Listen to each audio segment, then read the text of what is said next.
Hogwarts Legacy is coming out next month, and it has the inmates of the asylum getting all riled up. It's getting slammed with wild tags that I can't show in the first 30 seconds because Big Mama will touch me. Individuals are person-cutting this game, resulting in it shooting to the top of the charts. And there's a bunch of blah, blah, blah reasons for why you're evil if you buy the Wizard game. But listen, I don't care. You know what I say, pimp? Susan, may I say the fun words now?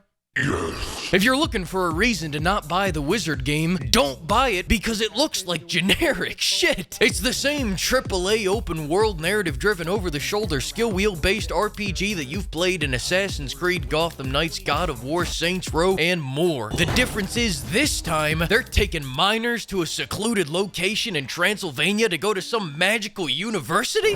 They should have called this Top G Legacy. This is a ripoff. Okay, I can see that I am making you angry, but just do me a favor. Before you go whipping out the dark magic, casting Schmeckle Shrinkus Dick-Offacus on me, just let me piss you off for a little bit longer. I'll start with the gameplay. First off, the customization looks like you can be whatever you want, as long as you don't want to be someone who weighs more than 60 goddamn pounds. Why can't I be a fat wizard, WB? This is fattest behavior right here. I can look like Scarlett Johansson and have a voice like fake Kratos, yet I can't be calorically challenged. Pimp, be better, WB. And speaking of things that need to be better, did Hogwarts have really bad recruiters back in the 1800s? Because even though I fell asleep both times that I tried to watch the Harry Potter movies, I remember Hogwarts being much more bussin' with people than this senior home. Shit, I think even senior homes have more life than this. But speaking of senioric behavior, let's get down to what most people consider the best part of this game, the combat. I don't know how anyone could say that this game is anti-rainbow, people, because these wands are fabulous. The combat in this game looks very fetch, very magical, very cinematic, but my issue is it doesn't look like it's gonna feel good at all. The gameplay has a lot of weird cinematic slowdown and pauses for effect after every attack, and of course, thanks to the skill wheel, you have that same shit from Saints Row where you're reaming out their compadre and they're just kind of standing in the background looking at you like,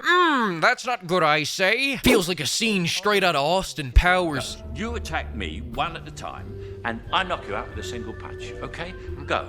Judo, go. The best way that I can phrase my opinion on the combat is that this looks like it's gonna have no flow. And if I'm being real honest, I can barely even pay attention to the magic because I'm so focused on throwing out my shoulder, jerking my wand over here, looking dumb as hell. And as long as we're talking about hell, that's where all these characters look like they're from. I mean, Jesus Christ. These people have that Ubisoft signature lobotomized housewife from the 1940s look, and it's freaking me out. Ed Kemper has more expression in his eyes than this chick does.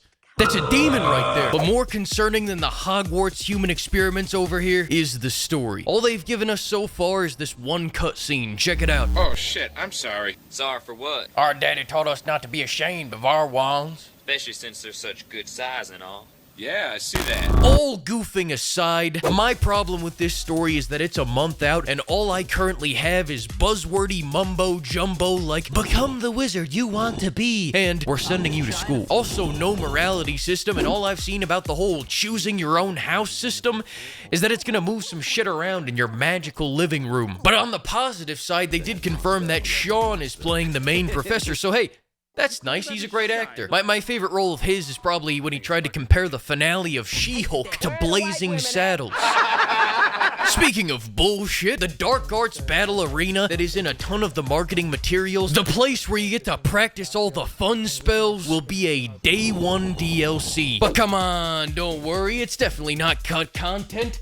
Absolutely not. Just like how you absolutely don't need to worry about the fact that they're using the infamous Denuvo anti-piracy software that's broken more games than Bethesda has promises, because I'm sure they're gonna implement it perfectly, just like everyone else has. My nostalgia and the gun resting on the back of my skull assure me of it. Anyways, it's time to place your bets. I'm guessing 10 out of 10s across the board, except from Kotaku, because they'll probably say some shit like, this game game is like really great, but Harry Potter's mom's head. And as long as we're throwing out some possible quotes I think I'm gonna see out there come game day, I'm guessing someone who hasn't touched a game since Tetris will say something like, "This is the most ambitious game ever made." Another person who's read every book, every script, and every piece of Harry Potter merchandise will tell me, "I respect your opinion, however." Kanye will say something like, "Those goblins look a lot like," and I had to go ahead and redact the rest of that quote. And finally, I'll say that Hogwarts Legacy sounds like what my doctor was trying to explain to me last week. This game looks painfully mediocre, but I am very open to it being painfully fantastic should WB Games like to pay me off for a surprisingly cheap price. Fleet out!